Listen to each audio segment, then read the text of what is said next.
안녕하십니까. 하나님께서 오늘 저와 여러분에게 감사와 기쁨으로 살라고 하루를 이렇게 허락해 주셨습니다. 오늘 아침 출발하면서 누가복음 19장 5절 말씀 그리고 또 8절 말씀 중심으로 하나님의 말씀의 은혜를 나누면서 출발하겠습니다.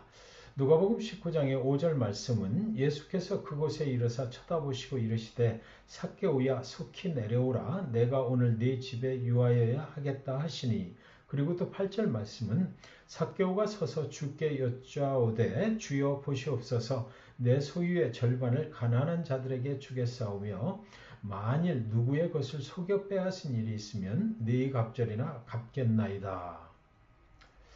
말씀의 제목을 십자가로 가시기 전에 마지막 스탑 이렇게 정해봤습니다. 예수님은 지금 십자가의 고난을 받으시려고 예루살렘으로 가시는 중이었습니다. 그런데 가시는 길에 여리고에 마지막으로 머무르시게 된 거예요. 여리고에 왜 머무르셨을까요? 삭개오를 만나기 위해서 머무르셨습니다. 예수께서 여리고로 들어가 지나가시더라.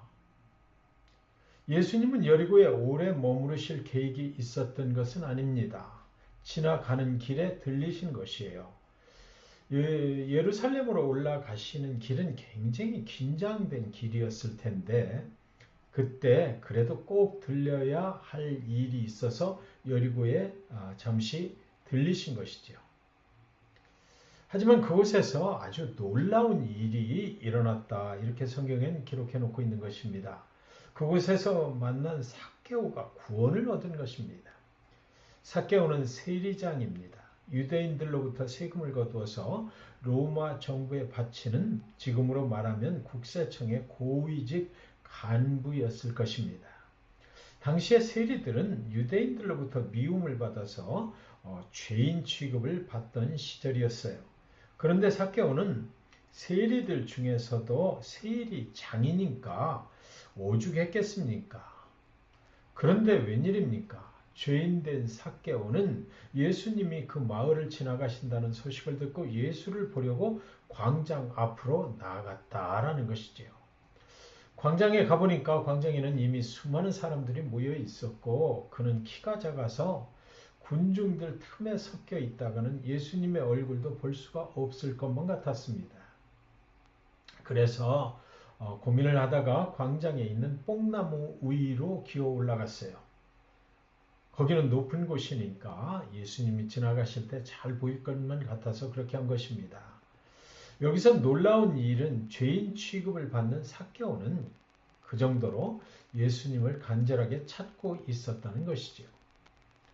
그런데 더 놀라운 일이 벌어집니다. 지나가시던 예수님이 뽕나무 아래에 오시더니 가시던 걸음을 멈추시고 위를 보시면서 말씀하시는데 뭐라고 그러시냐면 삭개오야 속히 내려오라 오늘 내가 네 집에 유하여야 하리라 이렇게 말씀을 하시는 것입니다.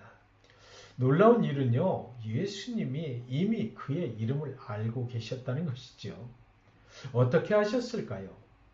삭개오가 예수님을 찾아 나왔잖아요. 그런데요, 삭개오가 예수님을 찾아 나왔지만 사실은 예수님이 삭개오를 만나려고 여리고에 들리신 것이에요. 예수님은 이미 삭개오에 대해서 알고 계셨고 그 영혼을 만나러 일부러 여기 잠시 머무르신 것입니다.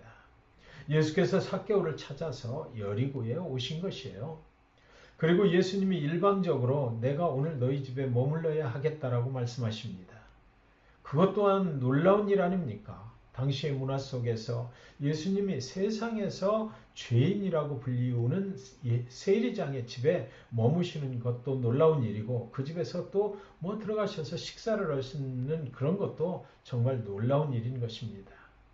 그날 세상과 사람들이 외면해버린 삭개오를 예수님은 받아주시는 것이었죠. 사람들은 예수님이 죄인의 집에 들어갔다고 수근수근 거렸습니다. 있을 수 없는 일이 일어나고 있는 것입니다. 주님은 삭개오를 죄인이라고 보신 것도 아니고요. 죄인이 아니라고 보신 것도 아니에요. 예수님은 삭개오를 잃어버린 한 마리의 양이라고 보신 것뿐입니다. 우리가 이 땅에서 어떤 삶을 사느냐 그것은 예수님한테 중요한 것이 아니에요. 저 영혼이 지금 구원을 받았느냐, 그렇지 못하냐가 중요한 것이죠. 예수님이 이 땅에 오신 이유는 잃어버린 양을 찾아오셨기 때문입니다. 삭개오의 집은 세리장의 집다우게 아마 생각하기에 어리번쩍하게 지어 놓았을 것만 같습니다. 집에서 예수님과 함께 식사하실 때에 또 놀라운 일이 일어나는 거예요. 식사가 다 끝나기도 전에 삭개오가 말하기를 내 소유의 절반을 가난한 사람들에게 나누어 주겠습니다 라고 했어요. 또 다른 사람을 속여서 빼앗은 것이 있으면 4배로 갚겠습니다 라고 하는 것입니다. 예수님이 그렇게 해야 되지 않겠느냐라고 말씀하신 것이 아니에요. 삭개오가 스스로 그렇게 변화하겠다고 예수님 앞에서 약속을 한 것이지요. 삭개오의 마음에 예수의 은혜가 들어간 것입니다. 자신의 이름을 기억하시는 예수님을 만난 후에 세상이 외면한 자신의 집까지 방문해 주신 예수님을 만난 후에 삭개오는 변화되기 시작한 것입니다. 그때 또 놀라운 사건이 일어납니다. 예수께서 이르시되 오늘 구원이 이 집에 이르렀으니 이 사람도 아브라함의 자손임이로다. 그리고 또 말씀하셔요. 인자가 온 것은 잃어버린 자를 찾아 구원하려 함이니라. 예수께서 삭개오를 찾아오신 목적을 다 이루셨다 선포를 하신 것이지요. 사랑하는 여러분, 세상 사람들은 삭개오를 포기했습니다. 그러나 예수님은 그의 마음에 품으셨어요. 세상 사람들은 삭개오가 무슨 일을 하는지에 관심이 있었습니다. 예수님은 그의 마음 속을 들여다보셨습니다. 사랑하는 여러분, 예수님은 고난의 길을 가시면서 단 한 사람을 위해서 그곳에 멈추신 것이에요.